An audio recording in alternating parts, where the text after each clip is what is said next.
Entonces vamos a ver trigonometría. Decimos que la trigonometría va a estudiar lo que son los triángulos rectángulos. Y que hagan mucho que son los triángulos rectángulos. A un ángulo de 90 o recto, ¿no? Pero este triángulo lo va a analizar como si tuviera una hipotenusa. Decimos que la hipotenusa sería el ángulo del lado mayor igual a 1. ¿Sí? Como si tuviéramos una hipotenusa igual a 1. ¿Sí? Entonces lo que vamos a analizar es cuál es la proporción que vamos a tener en la componente de y en la componente de x respecto a esta hipotenusa cuando el ángulo va a cambiar. ¿Sí? Decimos que si tenemos, por ejemplo, nuestro plano cartesiano, vamos a tener una componente de x y una componente y, ¿no? Con este triángulo. Ahora, si variamos nuestro ángulo, esas componentes van a cambiar, ¿no? Las proporciones de las componentes van a cambiar. Por ejemplo, si tenemos un ángulo mayor, vamos a tener una mayor componente y una menor componente x, ¿no? Tendríamos, por ejemplo, x' y y', ¿no? Y tendríamos un ángulo mayor. Entonces lo que analiza son esas relaciones, ¿no? Diga lo que son los ángulos con las componentes de x y y. Y en este caso vamos a tener ciertas fórmulas, por ejemplo, como coseno de alfa. Decimos que el coseno siempre lo vamos a ligar con la componente de x, ¿sí? O también le queremos decir el cateto adyacente.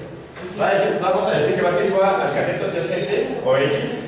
Es más sencillo ligarlo con la componente de x que ya cuál es el adyacente para estos grupos, ¿no? Entonces decimos que va a ser igual a x entre la hipotenusa.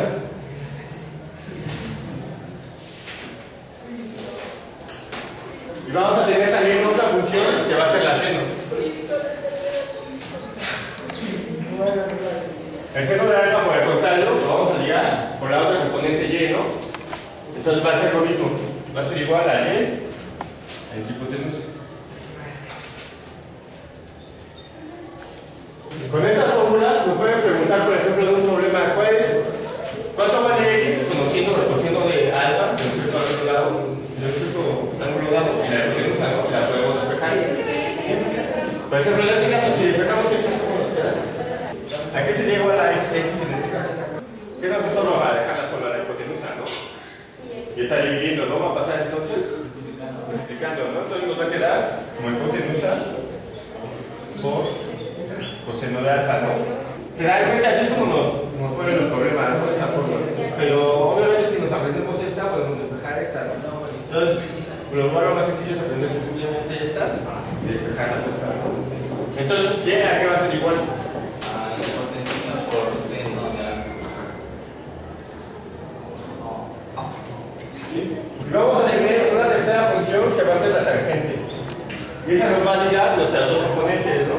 Decimos que va a ligar la componente y con la componente en x, ¿no? O sea, sería y entre x. Ahora podemos tener también funciones de seno. Decimos que la componente en y representa la función seno y la x a la coseno, ¿no? Tendríamos esto, ¿no? Serían las únicas tres fórmulas. Se dan cuenta como una sola, pero podemos despejarla de varias formas.